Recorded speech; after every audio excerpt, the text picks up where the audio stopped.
1심은 유죄, 2심은 무죄로 엇갈린 가운데 대법원은 2심의 결정을 다시 180도 뒤집었습니다. 이른바 김문기 골프 발언과 백현동 용도 변경에 대한 국토부 협박 발언 모두 허위사실 공표죄로 처벌해야 한다고 판단한 겁니다. 대법원이 이렇게 판단한 이유는 뭔지 계속해서 박현주 기자입니다. 핵심 쟁점은 이재명 민주당 대선 후보가 지난 대선을 앞두고 한 발언들이 공직선거법상 허위사실 공표 대상에 해당되는지였습니다.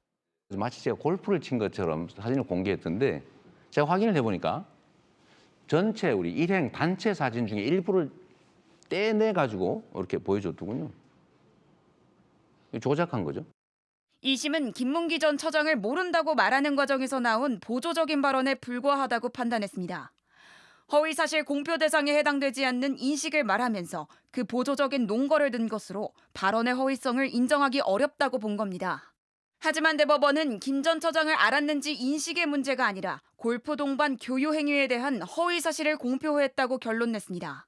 골프 동반 행위는 당시 유동규를 포함하여 3인이 장시간 함께한 사교적 교유 행위인 점에 비추어 볼 때 피고인과 김문기 간의 관계에 대한 의혹과 관련하여 선고인의 판단에 영향을 주는 독자적 사실로서 주요한 사실이지 인식에 대한 보조적 논거에 불과하다고 볼 수 없습니다.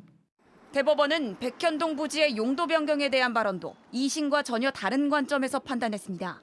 국토부 장관이 도시관리계획 이거 변경 요구하면은 지방자치단체장은 반영해야 된다. 의무 조항을 만들어놨습니다. 이걸 가지고 만약에 안 해주면 직무유기 뭐 이런 걸 문제 삼겠다고 협박을 해서. 2심은 다소 과장된 표현은 있지만 이 발언은 의견 표명일 뿐이라고 판단했습니다. 반면 대법원은 구체적인 사실관계에 대한 진술이라고 판단했습니다. 국토부가 혁신도시법 제3조 제6항 의무조항을 들어서 했다는 내용을 구체적으로 적시하면서 이 조항이 적힌 패널을 제시까지 하고 한 구체적 사실을 포함하는 진술로서 사실의 공표이지 단순히 과장된 표현이거나 의견 표명에 그치는 것이 아닙니다. 대법원은 성남시 자체 판단에 따라 용도 변경을 추진했고 국토부의 압박은 없었다며 허위사실 공표 혐의로 본 2심의 판단은 잘못이 있다고 설명했습니다. 결국 대법원은 2심의 선고를 완전히 뒤집으면서 이재명 후보에게 유죄를 선고했던 1심 재판부의 논리를 받아들였습니다. JTBC 박현주입니다. JTBC 뉴스를 시청해주셔서 고맙습니다. 저희는 저녁 6시 30분 뉴스룸에서 뵙겠습니다.